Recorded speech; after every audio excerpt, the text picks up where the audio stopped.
Assalamualaikum warahmatullahi wabarakatuh. Biologi kelas 11 akan mempelajari tentang sel.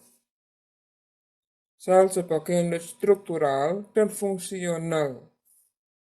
Sel adalah unit struktural dan fungsional dalam kehidupan. Sebagai unit struktural, sel berperan sebagai bagian dari komponen penyusun jaringan tubuh makhluk hidup. Sel memiliki komponen utama yaitu membran sel, sitoplasma, dan inti sel. Berdasarkan membrannya, sel dibagi menjadi dua, sel prokariotik dan sel eukariotik. Sel prokariotik berarti sel tidak memiliki membran inti. Sedangkan sel eukariotik kebalikannya, berarti memiliki membran inti.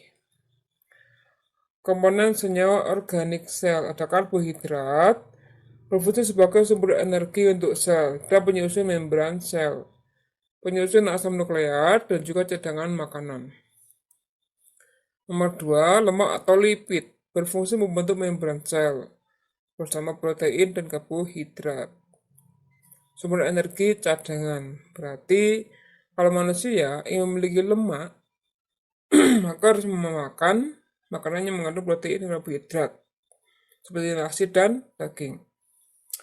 Nomor 3, protein sebagai pembentuk sel, penyusun enzim, sumber energi, zat pembangun, dan pengatur antibodi tubuh sel. Nomor 4, asam nukleat. Dibedakan menjadi dua, RNA dan DNA. RNA berarti asam ribonukleat, DNA berarti asam deoksiribonukleat, yang berfungsi mengendalikan proses pembentukan protein. Dan RNA berfungsi membawa kode genetik. Kode genetik dari DNA ke sitoplasma. Komponen sel senyawa anorganik. Ada air H2O sebagai pengatur suhu, media reaksi kimia, transportasi zat, dan pelarut. Nomor 2, garam mineral berbentuk ion positif, anion, dan ion negatif, kation. Nomor 3 yaitu gas, jenis gas yang terlibat dalam aktivitas sel adalah oksigen O2, karbon dioksida CO2, dan amonia NH3. Untuk sel yang kita bahas ada dua jenis, sel tumbuhan dan juga sel hewan. Bukan sel manusia. Namun manusia selnya bersama dengan sel hewan. Komponen sel tumbuhan dan komponen sel hewan. Nomor 1, membran sel. Tersusun atas lemak, protein, dan karbohidrat. Berfungsi melindungi isi sel, mengatur lalu lintas molekul-molekul, dan reseptor rangsangan dari luar sel. Nomor 2, dinding sel. Tersusun atas selulosa, hanya dimiliki oleh sel tumbuhan. Sebagai pemberi bentuk tetap. Sebagai pelindung, membantu pergerakan air dari luar ke dalam sel. Sitoplasma, bagian yang membungkus membran sel. Sebagai penyimpanan zat kimia seperti ion, gula, lemak, dan lain-lain. Tempat penyusunan zat dan tempat pergerakan organel sel. Komponen sel selanjutnya, nomor 3, dari ribosom, terdiri dari protein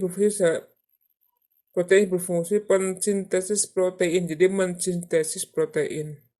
Nomor 4, sitoskeleton, berbentuk benang, ribosom tadi nomor 4, dan sitoskeleton nomor 5 seharusnya.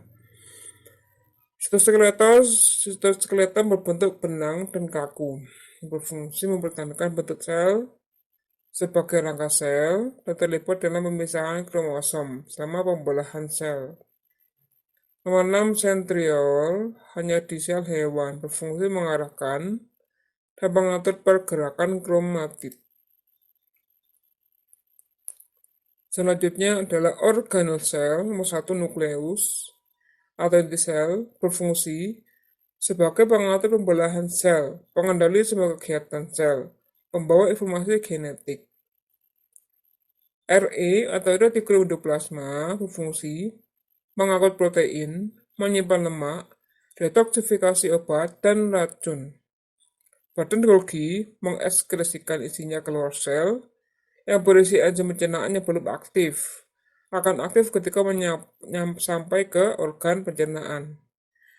Membantu lisosom, mitokondria berfungsi sebagai pusat respirasi sel yang menghasilkan banyak ATP atau energi, sehingga disebut dengan power of house, the power house. Nomor 5, plastida hanya di sel tumbuhan yang berfungsi untuk aktivitas fotosintesis dan mengatur pigmen warna. Nomor 6, lisosom hanya di sel hewan yang berfungsi untuk pencernaan intraseluler, menghancurkan organel yang tidak berfungsi serta masuk dirinya sendiri. Berarti lisosom ini adalah algojo di dalam sel. Nomor 7, badan mikro berperan dalam metabolisme lemak, mengubah lemak menjadi gula.